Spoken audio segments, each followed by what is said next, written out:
Well, first of all, I'd like to say good morning to everyone. Thanks for coming to hear me talk. There's quite a lot of you. I think it's the second biggest crowd I've had since I've done the speech.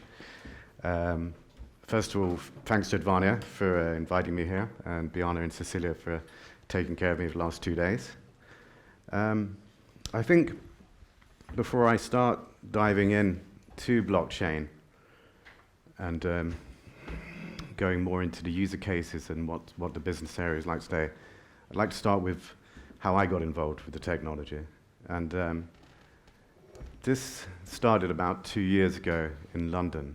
And I've been working in the fintech sector, mainly around big data.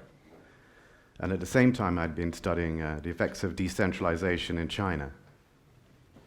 Two very different things, you'll think, right? What's going on here?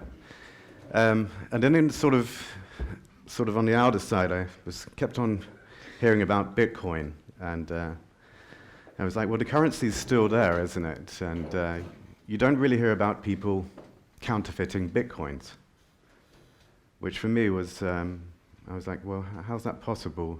Surely, this is a currency that's has no central authority. How do you protect that? So my first sort of investigation was into how does one protect a decentralized currency? And this led me to blockchain. So if you want to protect a decentralized currency, you have to have a decentralized database, which in effect is blockchain. Same time here, I was thinking, well, if you can decentralize a currency, surely you can decentralize process. So what does that mean? Well, if you can decentralize process, then you can eliminate the middleman. So once you eliminate the middleman, you eliminate the cost. And that's when I decided to quit pretty much everything I was doing and start a blockchain company. So before I sort of talk more about use cases, I just want to say that blockchain actually covers a number of different technologies. There'll be some people who say to you there is only one blockchain. This is a blockchain that uses Bitcoin, or Bitcoin travels along this blockchain. Today people would disagree. They would say that Bitcoin is just a part of this blockchain. So it uses the blockchain as the rails in which it travels and transfers across. But also you have other distributed ledger protocols. So let's say the gold standard, if you like, is the one that Bitcoin uses. And from there you have other protocols, ones that is called such as sidechains. Now sidechains, they may use some of the technology that's involved in the original protocol, but mainly what they do is they just access the main blockchain as and when they need to. That's mainly done for validation and timestamping. 3, you've got alternate chains. Now these chains are fairly new. They're based, some of their code may be based on the original blockchain. One very good example is Oram here. If you've read at all about this, you'll understand that this company is extremely good at the moment in experimenting in smart contracts. Now when I say smart contracts, they're not really contracts. It's more like a self-executing program that is layered on top of a blockchain. So it will carry out instructions. So perhaps like if you're sending an invoice, once it reaches the person you wish, that invoice will immediately pay out via a smart contract. You'll see a lot more talk of smart contracts. I would imagine the biggest industry that could affect is insurance and supply chain. Okay, and then you've got other distributed ledgers. I put Ripple here actually because Ripple is one that you're going to hear a lot about, and I'm going to mention them as well a bit more. And then I've just added a little bit about smart contracts there, so you can see for yourself. Basically, self-executing contractual states. So, opportunities. What is the opportunity here? Well, I've touched on it a bit, but what I like about this picture is you've got the guy in the middle, and then you've got a guy to the left, you've got a guy to the right. And that's sort of like the central system today, because it basically, you've got the central bank there, you've got this bank here, you've got the bank over there. He's saying, I want to hand over that cash. to him. And he's saying, right, well, you've got to go through me first. Okay, we're used to this system, and it's worked for a while, or maybe not, lately. Yeah, but unfortunately for the banks, they've had a few issues on that. But I believe this is where the banks have become extremely interested, and they've pumped millions and millions of pounds into research here.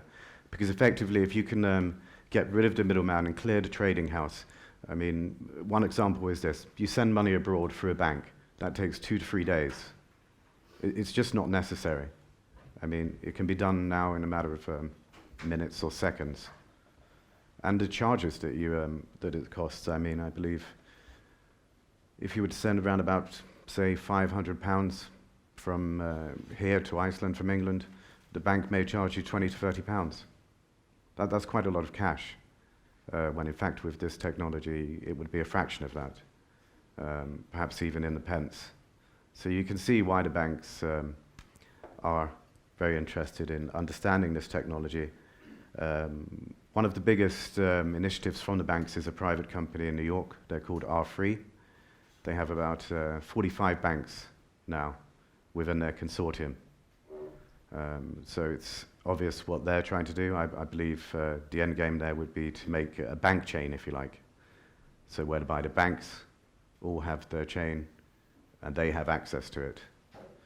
And they can give permissions and basically get some of the actions that the public blockchain provides. I'm not sure if that will really work because of if you put a public chain within what the bank's are trying to do, essentially it is still a centralized database because it's still under the control of one entity. So we'll see what happens there. There's a lot of money going there. Also, if you think about process today in supply chain, we've got centralized systems with multiple layers.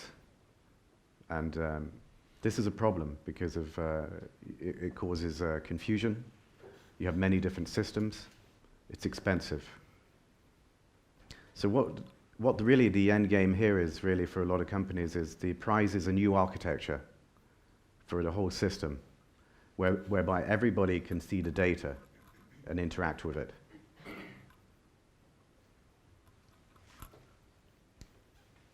So let's look at really what's being affected in finance, and actually everything's being affected. If you work in finance, you'll probably be affected by it at some point. As a private individual, you most definitely be affected by it because of the consequences of the technology. I mean, the capital markets will be affected, brokerages, exchanges, lending, investing, risk and compliance, if you think about know your customer, obviously financial data, payments, soft wallets. When I mention soft wallets, obviously I'm talking about digital wallets. I'm not sure how big digital payments are in Iceland. I live in Sweden half the time. We use mainly mobile payments now. I believe Denmark is pretty much cashless as a society. So that's one to watch because of as you become more, as you use more soft wallets and digital wallets, this technology will have more relevance because it will mean transactions take a matter of minutes and seconds. Personal finance, personal insurance, obviously merchants can gain a lot from this. Hard wallets, loyalty points. Just want to go back to merchants quickly here. Now, if you think about it, when credit cards were invented, they were really here to make things easier for us, right? Because of we didn't want to carry around a lot of cash. You might lose that cash. You might be traveling, you might not have the time to actually, get that currency that you need in that country. But if you think about it now, you go into a Starbucks or a coffee shop, you pay by a credit card, and there's about 5 different people between you and the merchant. There's the machine you're putting the card into, there's the bank that you've got your card from, there might be the bank that the merchant uses. So, that's about 5 different middlemen between you and your coffee. And I've got to say, that must make it a little bit more expensive than what it should be. So once again, the middlemen are under threat there, and I believe the merchants could actually be I think they will stand to make a lot of benefit from a technology like this. So a quick figure for you. This was a figure released by Ripple Technologies, and basically they said with their technology, 42% of all cross-border transactions that banks do is effectively what Ripple can save them. That's even 4%, I think, would be quite good, but 42% is a very big figure.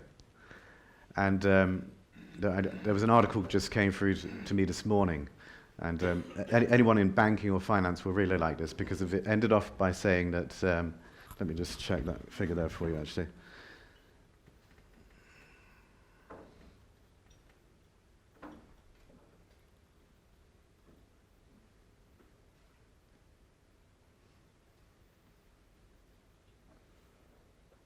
Yeah, so we were looking at about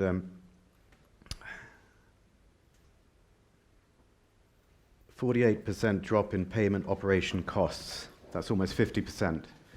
And then it also looked at making them 99% Basel III compliance.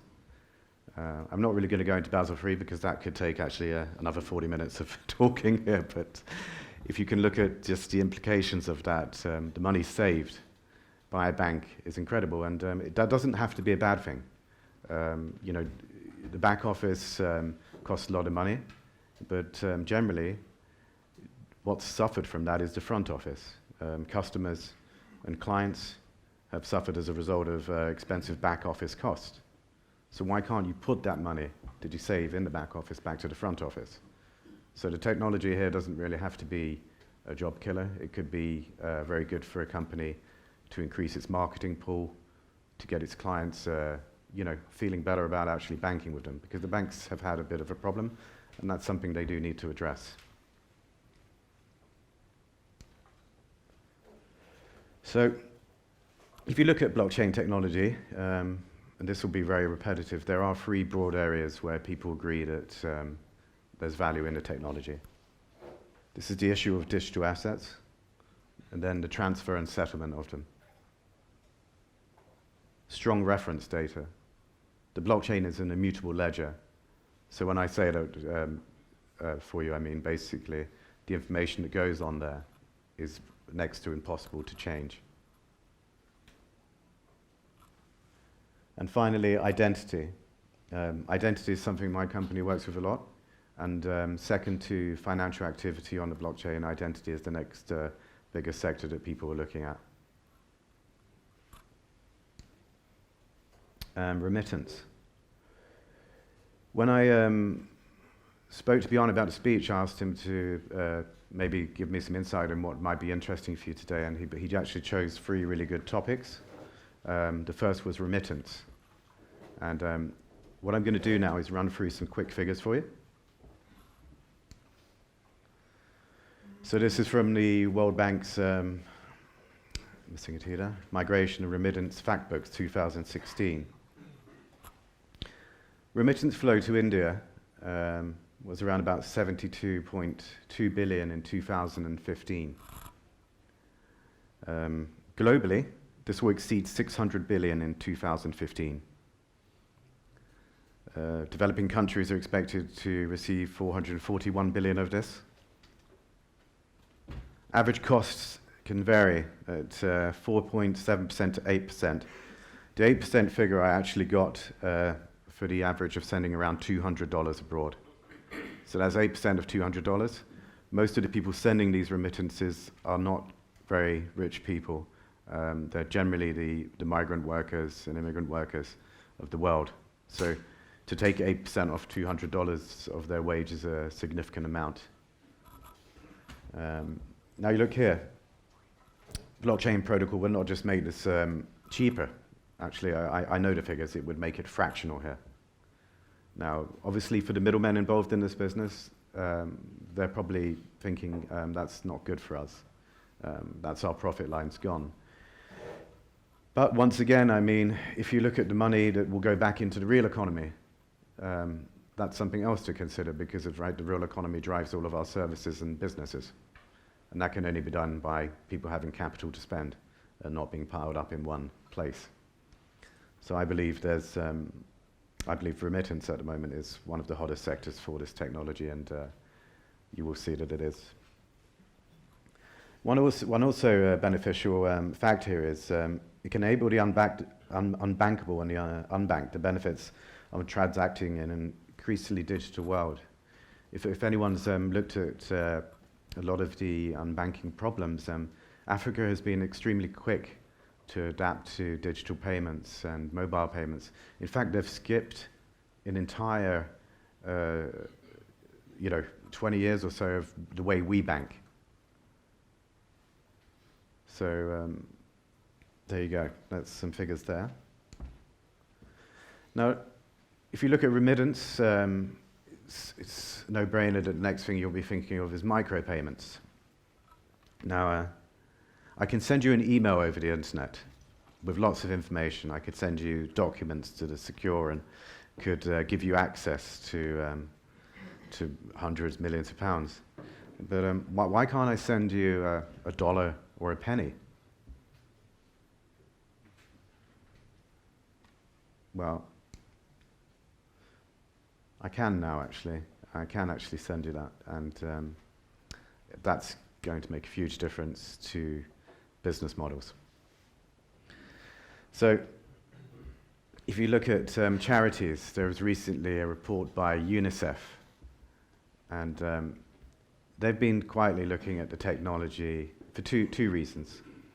They want people to be able to contribute to charity, but they know that not all the people can pay £5 or £10 at a time, but some people want to contribute. They might want to contribute in fiscal terms 10, 20 pence, but you can't really do that in a digital manner today. Well, until now. Also, they want to see who's spending that money and where it's going to. So this is another aspect of using the blockchain technology. Once the payment is there, each payment can be tracked. So if I give your charity £10, say, and then I want to know where that £10 has gone, every time you transact that £10 down to the actual child or family that needs the money to buy water or food, we can track that if we continue to use transactions on the blockchain. So from a giving point of view as well, it's quite strong. You can go in and audit all of your charitable records. You can say, well, I've given to 2 charities this year. I would like to know exactly where that money's gone and how it's been spent, and who has actually benefited from using that money. Once again, that's a very powerful case. It's possible because of the minimal transaction fees. I believe one of the largest transactions I ever saw on the blockchain, and I'm not sure you may be familiar with this one, was around about $80 million, and the transaction was made for under $1. So that's when you look at value and moving value around on the blockchain compared to probably doing that down at the local high street bank. It'll be quite a little bit more expensive. So once again, we go back to how can it do that? It's basically eliminating the third party. So once again, we're making the process a lot quicker, transparent, and cost effective. It's fast. Some people say, yeah, but the average transaction on a blockchain takes roughly around 10 minutes right now. I don't think that's too long to wait if you're paying, if you're not paying for something you need immediately in your hand. So that's something people can live with. The digital nature of it makes it very convenient and secure, especially in terms of charities. I know some people who have been currently working with the Syria crisis, and quite literally the only way they can get money to some of the people there is by driving in truckloads of cash. The only problem with that is every time the truck has to go through a certain control point, everyone is taking their cut. So the truck is considerably lighter when it gets to its actual recipients. Okay, so we're sending this money everywhere, and you're thinking, blimey, you can send money anywhere, whether it's seconds or in minutes, and quite large amounts, which is quite scary for the regulators. They obviously want to know who's sending the money and why they're sending the money sometimes. So know your customer, KYC. Latest figures were around about 10 billion cost of anti-money laundering. So these are the systems in places that banks have to put up to make sure they comply, to make sure that they're actually behaving themselves. Obviously, some banks have been caught out. Recent case in New York, one of the global institutions was, they had their wrist slapped quite hard actually for ignoring some of this. At the same time, the banks and companies around this are under pressure to make more savings. So it's no surprise that since 2009, compliance fines have gone up. So you've got this sort of this double pressure on banks and financial institutions. They have to follow the KYC regulation, but at the same time their investors are saying save money. So whether it's on purpose or not, or whether it's stress, corners are getting cut. And really the only person who's going to lose at the end of the day is the customer or client who's paying for services, because that's the only way you can get that money back. So what could blockchain do here? Well, firstly, you could automate a process, and this would significantly reduce error. Secondly, it would eliminate duplication.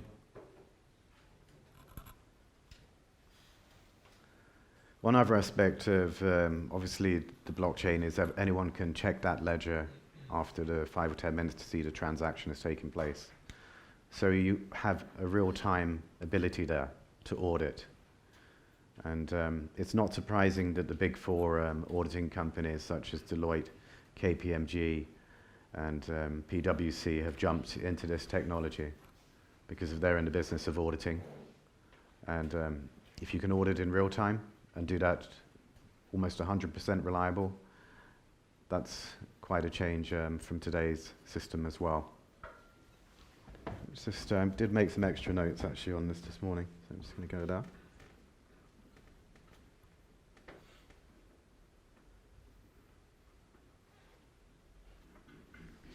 Yeah. So if you look at it, additionally, what we're looking at, the ledger would provide historical records of all documents shared and compliance activities for each client. This would help the banks show who's acted in compliance, and it would also be useful in identifying entities attempting to create fraud. And if possible, if there could be any cooperation on this, the data could be analyzed by banks to spot irregularities. So in essence, it would be a great tool to stop criminality.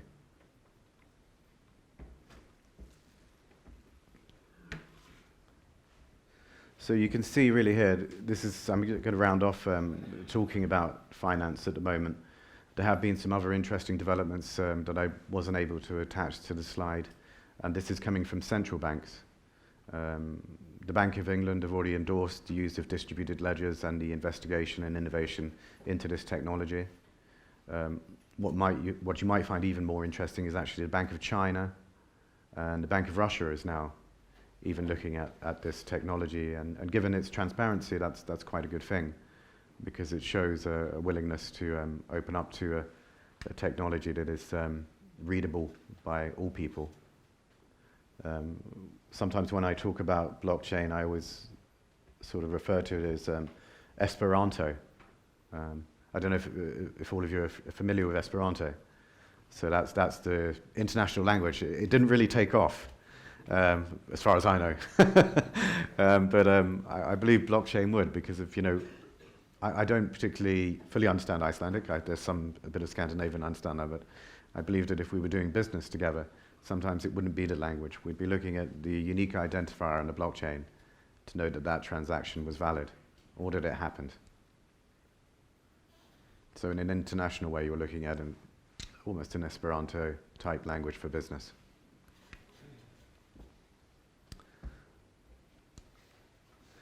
So assets, private business. Just want to go back to my story here, and 2 years ago. So I was in London. I was at a fintech conference, and I was learning more about blockchain. And then I knew I was going to do something with this technology. So it was a couple of days later, I was being driven to the airport by my older brother, and he's a bit like Michael Schumacher. It's quite scary. So I had to sort of phase out from his driving, and I was listening to the BBC World Service, and they had a program about wine fraud.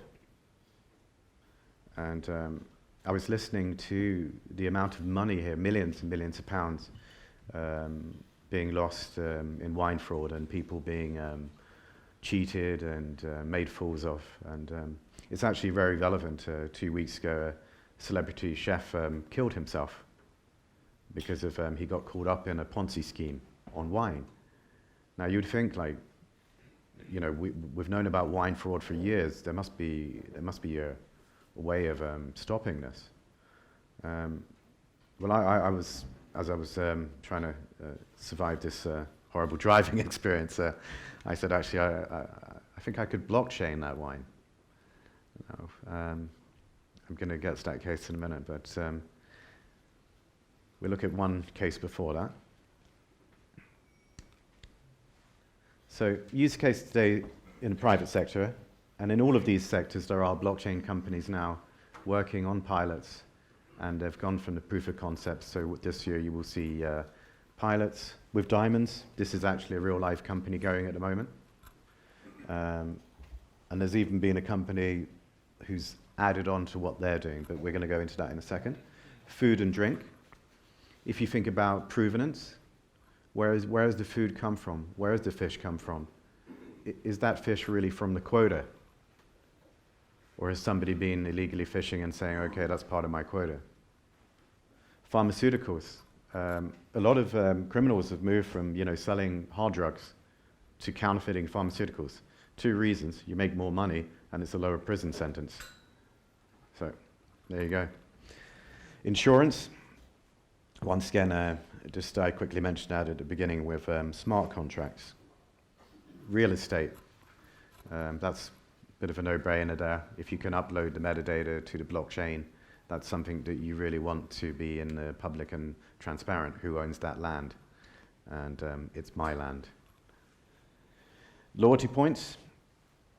This one is quite interesting. I don't know if there's any accountants in the room.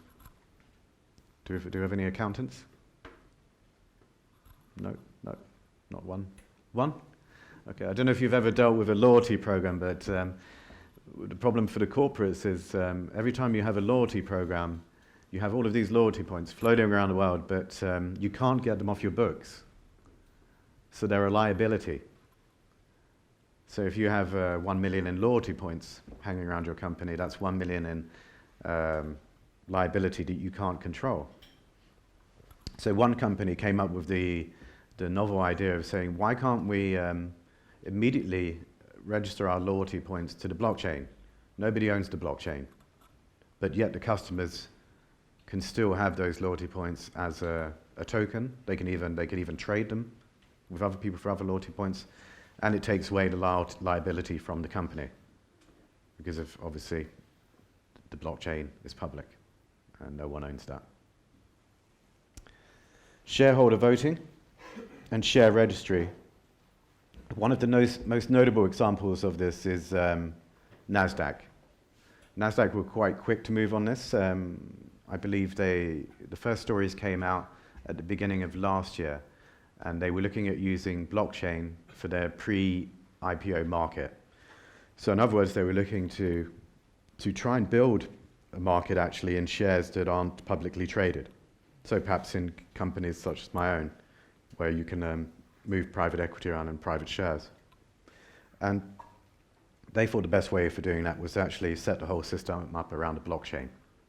So all of those shares are registered up onto the blockchain. They have the unique IDs. You know who owns them. It's all transparent. That one is actually live now. I can recommend you to take a look at it. It's very interesting what they've done there. Their next project will be shareholder voting, and this is something we've been looking at as well, proxy voting. If you think about giving someone a unique ID on the blockchain and then enabling them to have that ID to vote. And shareholder voting and proxy voting is quite a sticking point, because if you look at some of the larger companies, they have annual general meetings. They may have thousands of shareholders. Now it's physically impossible for every shareholder to turn up at a meeting. But yet, if you own a part of that company, surely you've got a right to vote in that company. Obviously, you're invested in it. So if you can imagine a system where you can have a secure and unique vote, and you can vote from anywhere in the world on what your company's doing, that's exactly what's happening here. So diamonds. Diamonds was one of the first cases that I learned about, and I think you'll see one of the best companies involved in this area is a company called Everledger. And it's a very clever system that they've worked out. Obviously, anyone who knows diamonds knows that the diamond business loves their ledgers.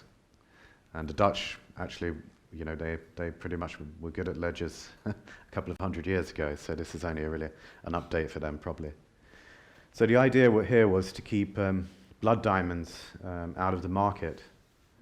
And this can be done, or this is done by taking the 4 Cs, which is the cut of the diamond and all of the data around it, and then merging it to a blockchain ID. So they're uploading this onto the blockchain.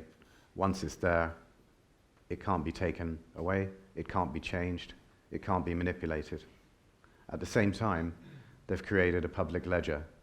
So I suppose one good example would be you have a diamond merchant in Amsterdam. He says he's bought 10 diamonds from De Beers mine, but at the end of the year he's sold 15 diamonds from De Beers mine. Now, so just check the ledger, and obviously he didn't sell entirely 15 diamonds from a mine, so 5 of those diamonds are suspect, and perhaps he's not the person to buy the diamonds from.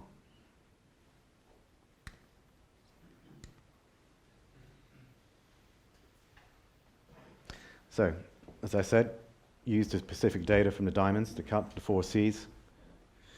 What this company has done, they've merged that with a unique blockchain ID. The diamond now exists on the immutable ledger. And you've got an open database for the industry and law enforcement, and I believe they've already got a deal with Interpol on that. There's some other companies there as well that have signed law enforcement contracts. One is Chain Analysis.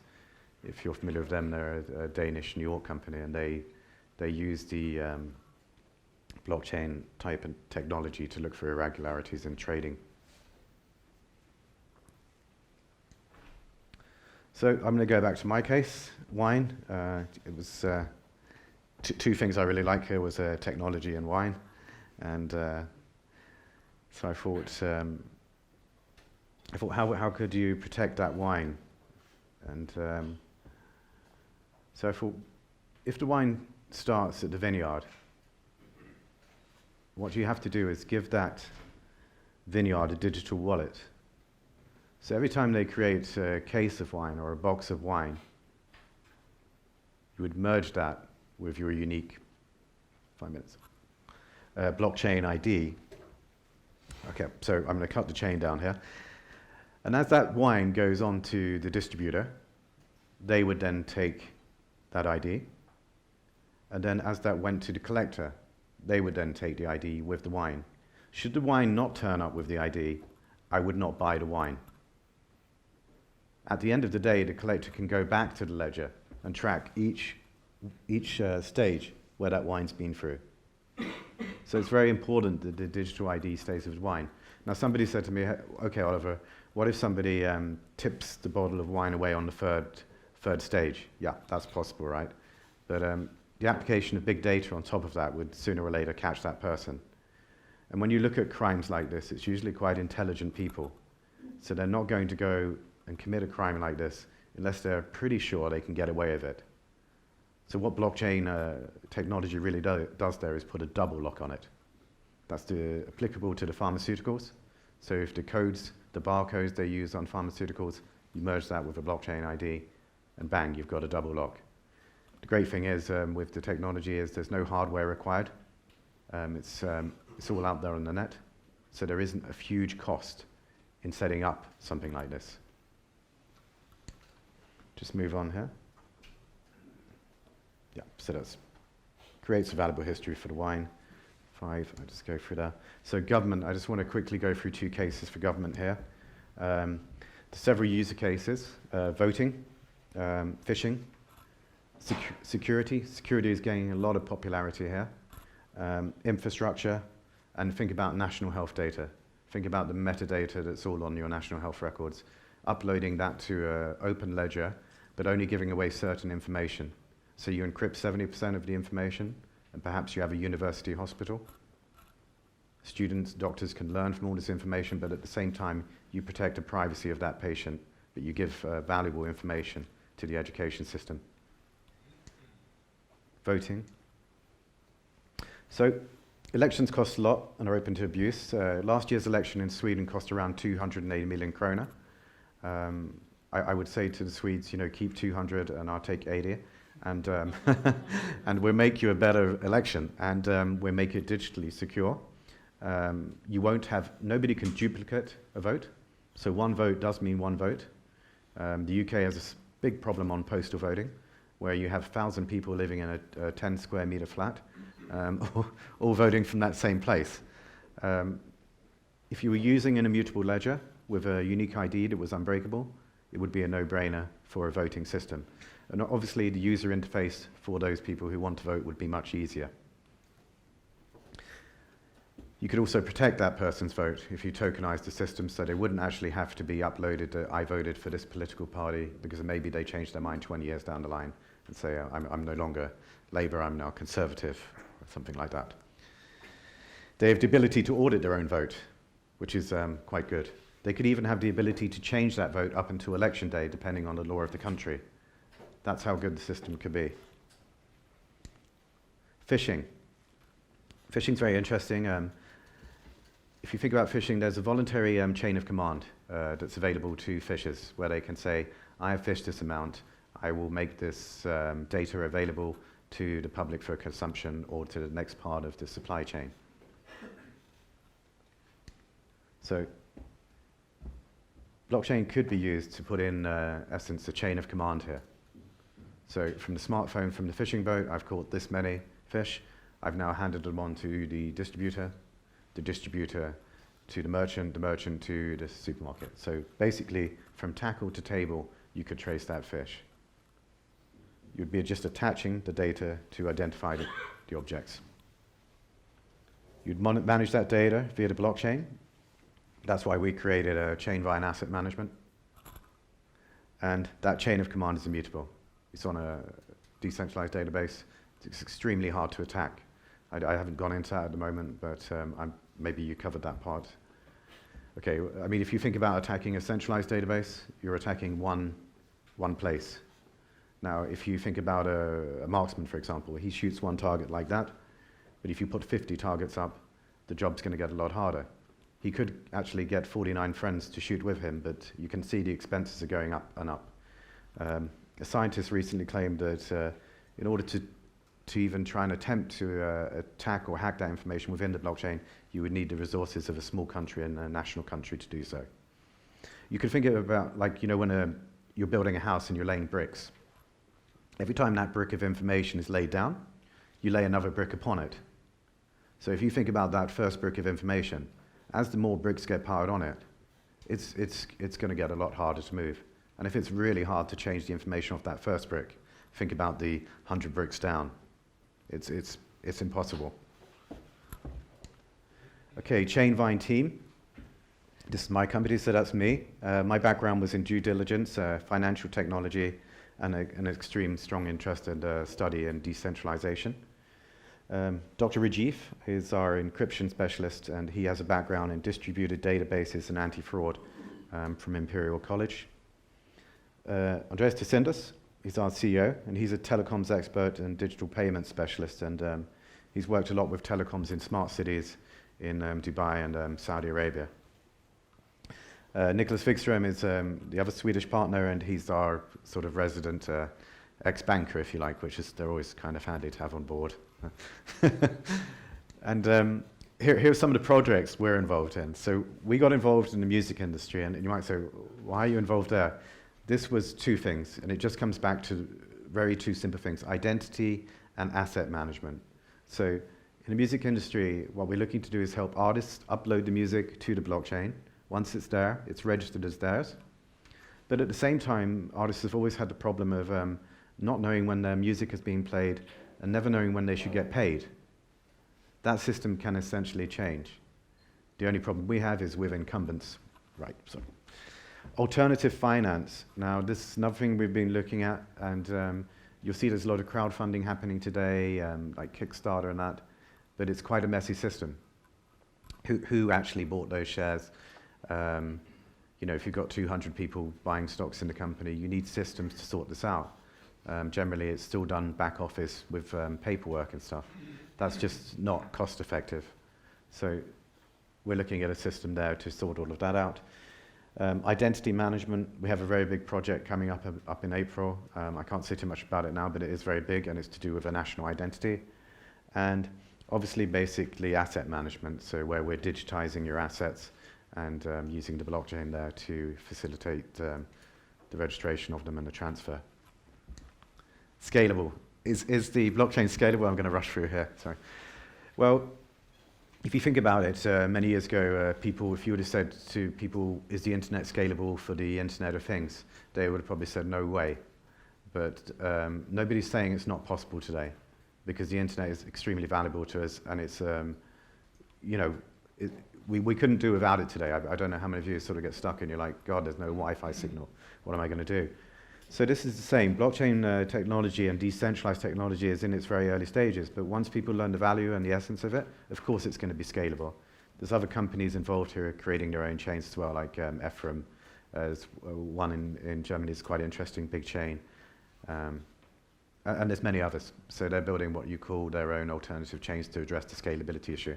Also side chains do that. So companies like Blockstream have built parallel side chains to that to deal with the scalability. Yeah. Just this is a quick video from the UK government, and they had a white paper 2 weeks ago on this. In the diamond industry, around 1 million precious stones are being digitised to prevent fraud. Each diamond will have a unique fingerprint identifying its origin and tracing its history, from the mine it came from to the jeweller's shop window, all made possible by blockchain technology. Blockchain is a new way to store and record transactions. It's very much like a traditional database, but the blocks are linked together cryptographically in order to make sure that they're tamper-proof. Blockchain technology was invented in 2008 to create a digital currency. The primary example that people are familiar with is probably Bitcoin. People are using it as digital cash. But actually people have started to use it more and more for things like their last will and testament, or to declare that a diamond isn't a blood diamond, or even for sharing data. Each block in a blockchain is computer code containing some form of information, such as a contract, certificate of ownership, a statement of authenticity, or proof of a bank's financial transaction. But each block of information in this computer database is securely connected or chained to the other through a digital signature. If you're trying to send money to relatives, it can take 3, 5, sometimes more days to move the money. And that's because we have to be very certain about where's the money gone to. Before, technology didn't allow us to do that quickly and cheaply. With this technology, it would be faster and cheaper, and it would be more secure because the bank has to digitally sign it and would have an audit trail of every transaction that's ever happened. As new information is added, the length and complexity of the blockchain increases, and the computer database gets bigger, with more and more people a part of it. But if someone makes an unauthorised change, everyone else in the chain can see where it happened and agree whether the change is valid or not. For example, you and I could decide that I was going to buy your house for £1,000, and instead of hiring a lawyer, we could actually decide together that we would register that onto a blockchain. So we would record a contract onto the blockchain that would indicate I have agreed at £1,000 on today that I would buy your house.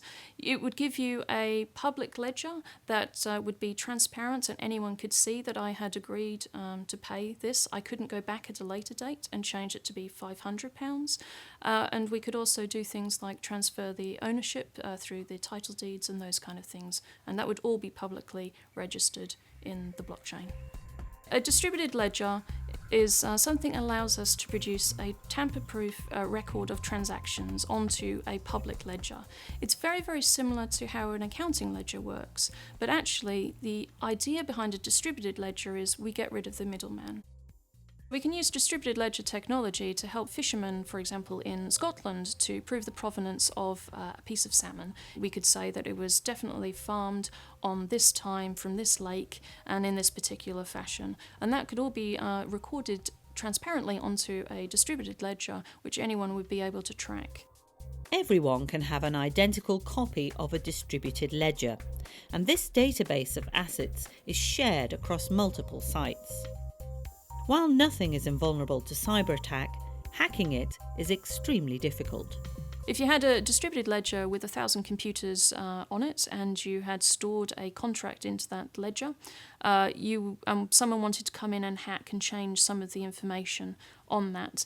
In order to do that, they couldn't just hack your computer, they would have to hack every single other person's computer at the same time and change exactly the same piece of information.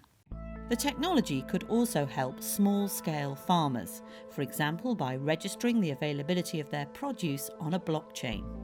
It could allow them to create economies of scale and guarantee a supply chain to large-scale customers. Within government, there are a number of potential applications for distributed ledgers that could revolutionise the way it works and the delivery of public services. I believe this technology will have a foundational impact on the way our society runs, the way our government runs, the way that we interact with one another in not just economic transactions, but on a day-to-day basis. I think blockchain technology is at least as significant as the development of the internet. If the internet brought us near-instant digital communications, then the blockchain brings us near-instant digital asset transfer, asset movement, and security of data movement. That's really, really important to everything in financial services, anything with property or anything with ownership, which is massive for the economy.